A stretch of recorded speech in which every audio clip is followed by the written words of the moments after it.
तमिलनाडु के नायब वजीर आला उदयनिधि स्टालिन ने आरियालोर में यूनियन डीएमके दफ्तर का इफ्तिताह किया। इस मौके पर इन्होंने सीएन अन्नादुराई और एम करुणानिधि के मुजस्समों की नकाब कुशाई भी अंजाम दी।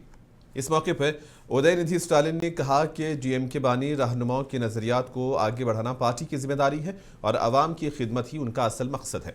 इन्होंने कहा कि सीएन अन्नादुराई और एम करुणानिधि ने तमिलनाडु की सियासत और समाजी तरक्की में तारीखी किरदार अदा किया है। इस मौके पर पार्टी के दीगर कायदीन भी मौजूद थे।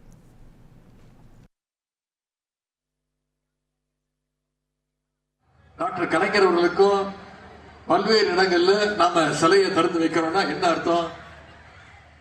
பேரறிஞர் அண்ணாவுடைய கொள்கைகளை, கலைஞருடைய லட்சியங்களை நாம அடுத்த தலைமுறைக்கும் கொண்டு செல்றோம் அப்படிங்கறதா அதோடைய அர்த்தம்.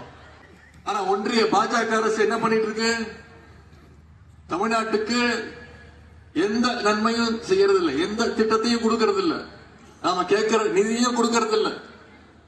ஆனா நாம கொண்டு வர்ற எல்லா திட்டத்திற்கும் ஏதாவது ஒரு இடைஞ்சல் கொடுத்துட்டே இருக்கிறது ஒன்றிய அரசு. தமிழ்நாட்டுக்கான கல்வி நிதியை கொடுத்தாங்களா? கொடுக்கல. 3200 கோடி இன்னும் கொடுக்கல.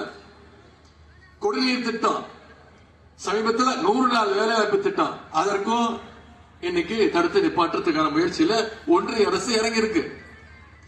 நிதியும் கொடுக்கறது இல்ல, திட்டமும் கொடுக்கறது இல்ல.